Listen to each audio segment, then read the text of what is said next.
Qué bueno. ¿Qué tal si te pones de pie otra vez, te estiras un poquitito, ¿verdad? Te preparás, porque Dios quiere hablarte, Dios quiere seguir ministrando tu vida, tu corazón. Estirate ahí un poquitito, ¿verdad? Quizás necesitas un estiramiento, ¿verdad? Y prepárate y estás expectante de lo que el Señor te va a seguir hablando. Amén. ¿Cuántos están listos para conquistar el Paraguay? Y quiero felicitarles a cada uno de ustedes, quiero honrarles, porque si vinieron a este taller es porque tienen hambre y sed de que la voluntad de Dios se establezca en este país. Amén. Así que dar un aplauso fuerte también a cada uno de ustedes que va a ser instrumentos en las manos de Dios para la conquista de este país. Aleluya. Bueno, pueden tomar sus asientos, si se estiraron todos y ya están bien despiertos. ¿Verdad que sí? Quiero continuar la charla de lo que ya estuvo hablando Sergio, y qué importante es que aprovechemos el tiempo. Amén. Quizás va a haber una sola oportunidad para que esa persona, o mejor dicho, para que vos puedas hablarle a esa persona, y tenés que aprovechar el tiempo. Y quiero hablar de dos necesidades básicas. Quiero hablarles de dos necesidades del reino de Dios que tenemos que cumplir y tenemos que estar atentos. Y a partir de eso vamos a ver a dos armas que la palabra de Dios nos habla o nos dice o nos enseña que tenemos que tener para vivir apasionado por el perdido, para vivir apasionado por ministrar a las personas que necesitan de Dios. Amén. ¿Cuántos están listos para ese desafío? Gloria a Dios. Hay dos necesidades básicas que tenemos que tener en el reino de Dios. Una necesidad es que la iglesia de Jesús predique de su amor. En otras palabras, la iglesia necesita predicar el evangelio.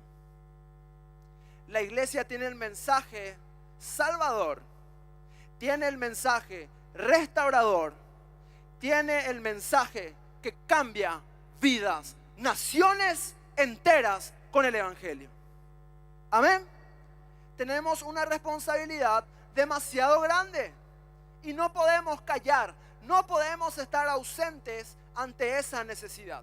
La palabra de Dios habla de un pecado que se llama el pecado de omisión, que es un pecado que se trata de lo que no hacemos.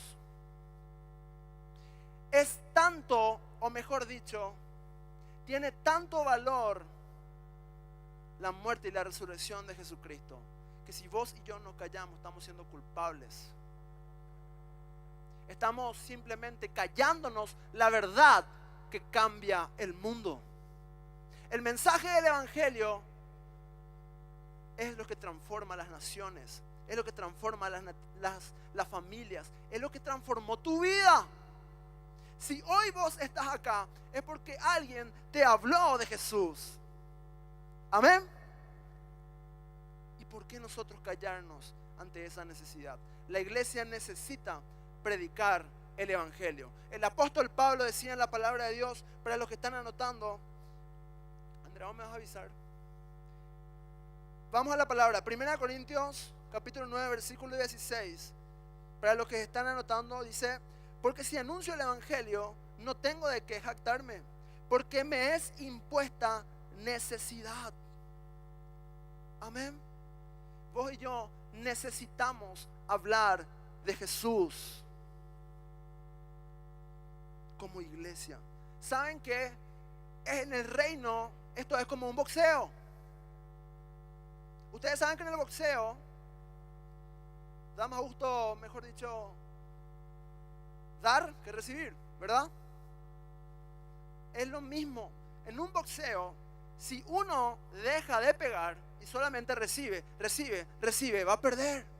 El evangelio es un golpe a Satanás. El evangelio es un golpe a su reino. Amén. La palabra de Dios dice que con la muerte de Jesucristo el imperio de Satanás fue destruido. Cuando anunciamos el evangelio, el enemigo se tiene que ir. Amén. Dar un aplauso fuerte a nuestro Dios. Aleluya. Hay una historia que está en Lucas capítulo 16. Ustedes pueden leer en sus casas, no voy a entrar en detalles. Y es la historia del rico y el pobre. Y a esto yo lo llamo un evangelismo extremo. Porque esta historia se trata del rico que tenía todo lo que tenía, pero no estaba con Dios. Cuando se encontró con la muerte, fue directo a donde hay lamento por toda la eternidad. A un lugar similar al infierno. Según la historia, es una historia que contaba Jesús. Y el pobre dice que estaba tan enfermo y pedía tan solo las migajas del rico. Pero el rico ni aún le daba, porque él simplemente no le daba ni lo que sobraba al pobre. Los dos murieron. El rico fue al infierno. El pobre fue al cielo. Conoció la salvación. El pobre le decía en el versículo 27 y 28, y en una extrema necesidad, dice, entonces le dijo: te ruego pues, Padre, que le envíes a la casa de mi padre, porque tengo 5 hermanos, para que les testifique, a fin de que no vengan ellos también a este lugar de tormento. El rico decía: por favor, anúncienle a mi casa que el infierno es real. Por favor, vayan y prediquen el evangelio. Esto no es joda. Hay gente que está muriendo allá afuera. Hay gente que se está yendo al infierno en fila. Esta fue una revelación de lo que pensaría una persona si tiene la oportunidad, si tiene solamente la oportunidad de decir algo. Lo único que puede decir es que por favor se le anuncie a su casa el evangelio. Porque estaba viendo una realidad. La iglesia necesita predicar el evangelio. Amén. Tenemos que entender algo. La palabra de Dios nos habla en Efesios capítulo 2, versículo 10. Dice: porque somos hechura suya, creados en Cristo Jesús para buenas obras. Digan conmigo: buenas obras. ¿Para qué fuiste creado? ¿Para qué? Para buenas obras. Amén. Fuiste creado para ser de bendición. Porque Dios te bendijo. Dios le dio una promesa a Abraham: te bendeciré y serás de bendición. Y por la fe nosotros recibimos esa promesa, y vos y yo somos de bendición. No me aceptaron el puesto de trabajo, él se pierde. No me aceptó la chica, ella se pierde. Soy un hijo de Dios. Amén. Soy un hijo de Dios. Somos de bendición. Porque tenemos el mensaje que cambia vidas. Tenía una compañera, yo no sé si Cari está por acá, una amiga muy cercana. Y me acuerdo, estudiábamos en la facultad. Yo no era convertido, yo fumaba, tomaba. Era presidente de fiestas luego, para empezar, en mi colegio, imagínense. Organizaba fiestas, organizaba bebidas, o sea, para tomar, para salir a tomar. Hoy día, por la gracia de Dios, organizamos eventos evangelísticos. Amén. Y Dios es fiel. Así, de ese modo nos transforma el Señor. Con esta amiga hablábamos, yo la conocía en la época, en el tiempo que salíamos a algún concierto, nos encontrábamos por ahí y le conocía. Yo no ingresé esa vez y ella tampoco. En ese lapso Jesús toca mi corazón, cambia mi vida, yo me entrego a Él. Obviamente una historia muy larga. El Señor transforma mi corazón. Vuelvo a intentar, le encuentro hasta mi compañera y me dice: ¿qué te pasó? Ya no fumas, ya no tomás. Y tuve la oportunidad de hablarle de Jesús. En ese momento hubo un rechazo, en ese momento no hubo cambio, pero ingresamos los dos, fuimos amigos, estudiamos, hablamos. Un día, siempre cuento testimonio porque es muy particular y es tan lindo, le hablé de Jesús y le habré predicado 2 a 3 veces. Bien, lo que Jesús hizo en mi vida, lo que Jesús hizo por ella, la forma en que le amaba. Y sí, recibía: me encanta, Tito, qué bueno, hasta acá. Pero un día le dije, estábamos hablando, bueno, chao, Cari, Dios te bendiga, le dije. En ese momento el Espíritu Santo descendió sobre ella y ella se quedó impactada a tal punto que era un jueves, un viernes ese día, a tal punto que ella me escribe: Tito, yo necesito ir a la iglesia, me quiero entregar a Jesús. Ese sábado ella vino a la iglesia, se entregó a Cristo, su vida fue cambiada. Hoy día, en ese momento, su familia estaba a punto de una ruptura familiar. Hoy día su papá es un gran líder de célula, está teniendo célula en su casa con matrimonios. Una obra tremenda. Dios está usando la vida de Cari tremendamente. Amén. Y solamente Dios lo puede hacer. Como bien dijo Sergio, tenemos que aprovechar la oportunidad de hablar de Jesús. Yo necesitaba hablar de Jesús. Fuimos creados para hablar de Jesús. Fuimos creados para buenas obras. Amén. El Señor hizo su obra. Y el mensaje del Evangelio es un mensaje que va cambiando vidas. Cari, yo primero recibí el mensaje, fui cambiado, hablé de Jesús. Cari recibió el mensaje, fue cambiada, habló de a su familia de Jesús. Pasó un periodo de tiempo, hoy día su familia es transformada y está ministrando a familias. Solo por un mensaje. Amén. Es poderoso. El mensaje del Evangelio no es palabra, sino es poder de Dios. Dios eligió salvar a través de la locura de la predicación del Evangelio. Amén. No nos podemos callar. La iglesia necesita hablar de Jesús. Fuimos creados para buenas obras. Fuiste creado para ir a hablar de Jesús en los colegios. Fuiste creado para ir a hablar de Jesús en las villas. Fuiste creado para hablar de Jesús ahí donde estés. Hace poco estuvimos predicando en un colegio y se me acerca un chico y me dice: yo necesito salir de las drogas. Me muestra su piedra de crack. Me empieza a contar. Hoy día está buscando de Dios. ¿Qué iba a pasar si yo me callaba? Tantos jóvenes. Y no es difícil hoy día hablar de Jesús. Entrar en los colegios no es complicado. Llegan tiempos y llegarán tiempos. Lo que dice la palabra de Dios en Amós, que habrá hambre y no de pan, sino de la palabra de Dios. ¿Dónde están los que alimentan al pueblo de la palabra de Dios? Amén. Gloria a Dios. Tenemos el pan de vida que descendió del cielo para dar vida a los hombres, dice. El que a mí viene, yo no le echo fuera. Te he puesto como luz a las naciones para que sea de salvación hasta lo último de la tierra. ¿Cuántos reciben esa palabra? ¿Cuántos reciben esa palabra?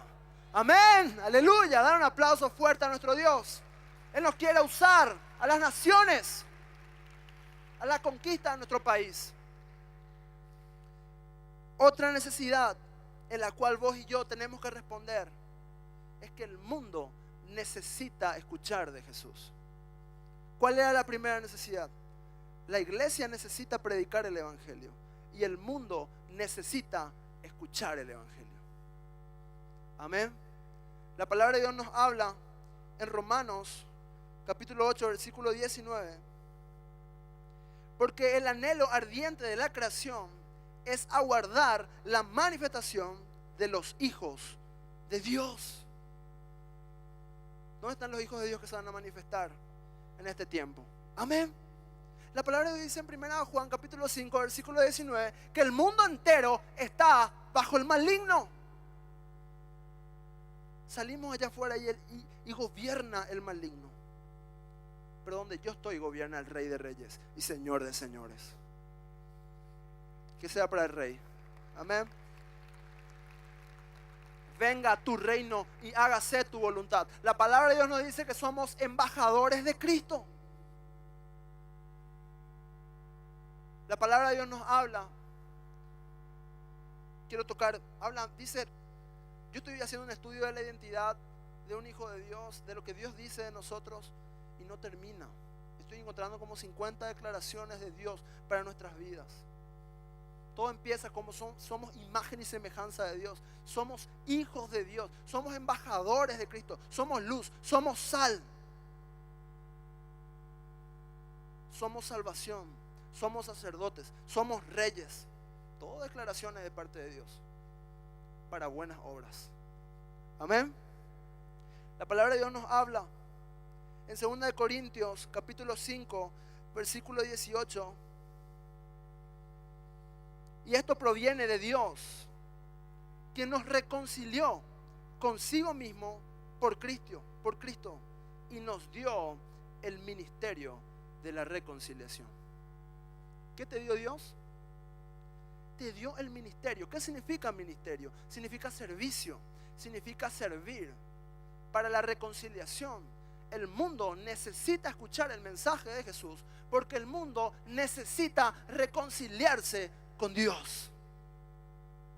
¿Se dan cuenta de la importancia de que vos estés apasionado por las almas? Y quiero tocar 2 armas fundamentales para terminar. Me quedan 10 minutos. 2 armas fundamentales que te van a mantener apasionado y hacer la respuesta a estas necesidades. Que van a venir las tormentas, van a venir las tribulaciones, pero en tiempo y fuera de tiempo estarás apasionado por Dios. Amén. Primero, vos y yo tenemos que corresponder al primer mandamiento. La palabra de Dios dice que el primer mandamiento es: amarás a Dios por sobre todas las cosas. Amén. Si vos querés mantenerte apasionado, si vos querés ser un hijo de Dios, usado por Él, con poder, con testimonio, tenés que ser un joven que le ama a Él.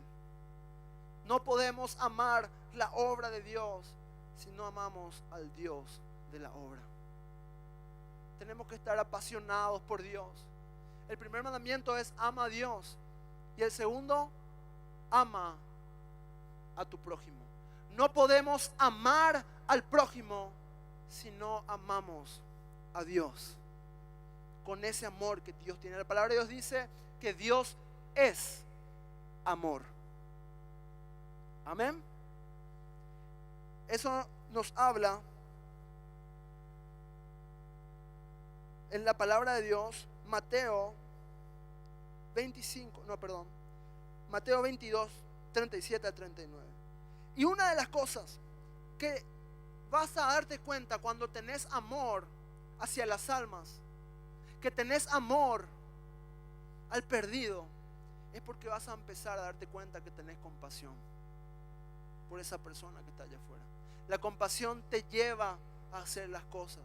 La compasión te lleva a accionar, porque la fe sin obras es una fe muerta. A la oración tenés que ponerle obras para que dé efecto. Si estás orando por tu familia y sos un papá, sos una mamá, con hechos tenés que reflejar tu oración. Amén. Si estás orando por el Paraguay, tenés que activar y salir a predicar de Jesucristo. Amén. Orar y accionar. Oración. Amén. Eso te dará compasión. ¿Qué fue lo que motivó a que Jesús dé su vida por nosotros? El amor. La palabra de Dios dice que de tal manera amó Dios al mundo. El amor fue lo que motivó a Dios a entregar a su único hijo, para que todo aquel que en Él crea no se pierda, sino tenga vida eterna. Amén. El amor. Necesitamos amar a las personas, pero no podemos amar a las almas si no amamos a Dios, al creador de las almas. Amén. También vas a darte cuenta que a medida que vas amando, vas a sentir esa compasión, como estuvimos hablando. La palabra de Dios nos habla en Marcos 6:34 de la compasión. Dice que Jesús iba caminando y una gran multitud, dice, vio una gran multitud y tuvo compasión de ellos. Jesús caminaba por los lugares, por las calles, y Él tenía compasión por las almas. Tenía compasión, y al tener compasión, Él se ponía en el lugar de la persona. Él tenía empatía. Él se ponía en el lugar del perdido. Ustedes van a ver eso. Por falta de tiempo no puedo entrar en detalle. Ustedes van a ver eso en la palabra, en Mateo 25, en los versículos 34 al 40. Ustedes van a ver cómo Jesús se pone en el lugar del necesitado. Y una cosa más, un arma más que necesitamos es la unción del Espíritu Santo. Jesucristo lo necesitó. Isaías 61 habla que el Espíritu Santo vino sobre Jesús para predicar las buenas nuevas, para sanar al quebrantado de corazón, para liberar al cautivo. Es lo que necesita nuestro país. La Biblia enseña que el mismo Espíritu que descendió sobre Jesucristo hoy día está sobre tu vida. La palabra de Dios dice en Hechos capítulo 1 versículo 8: recibiréis poder cuando haya venido sobre ustedes el Espíritu Santo de Dios y me seréis testigos. El testigo es una persona que conoce, que sabe, que comunica un mensaje, una situación. Vos y yo seremos testigos de Dios. Amén. No testigos de Jehová, hermanos. Testigos con poder. El evangelio sano, la doctrina sana, lo que el mundo necesita. Amén. Y ustedes van a ver en Hechos capítulo 2, versículo 2 al 4. Dice: de repente vino el Espíritu Santo y todos fueron llenos y comenzaron a hablar en otras lenguas. Eso es lo que va a ocurrir en esta noche. Amén. Eso es lo que está ocurriendo en este tiempo. Dios está derramando su Espíritu Santo para levantarnos como jóvenes, como personas, como hijos de Dios, a predicar la palabra con poder. Porque no es obra tuya, es obra del Dios, creador de los cielos y el universo, de Jesucristo, que dio su vida por cada uno de nosotros. Que sea más fuerte si es para nuestro Rey de Reyes y el que va a conquistar el Paraguay. Aleluya. Hechos capítulo 2. Dice la palabra de Dios que Pedro se levantó a predicar. El primer mensaje de Pedro, lleno del Espíritu Santo. Y como nos contó Sergio, 3,000 personas se acercaban a él. 3,000 personas. Y uno puede decir: bueno, pero Pedro sabía predicar. No, su primera vez. ¿Qué fue lo que convirtió la vida de tantas personas? La llenura del Espíritu Santo, la unción del Espíritu Santo sobre Pedro. Amén. Vos y yo necesitamos amar con el amor de Dios, amarle a Él por sobre todas las cosas. Eso te dará compasión. La compasión te hará sentir lo que ellos sienten. Y necesitamos la unción para predicar con poder, porque no es tu obra, es la obra del Espíritu Santo. Habla y Dios va a llenar tu boca. Predica y Dios cambiará los corazones. En el nombre poderoso de Jesús. Muchísimas gracias y que el Señor les bendiga. Amén. Aleluya.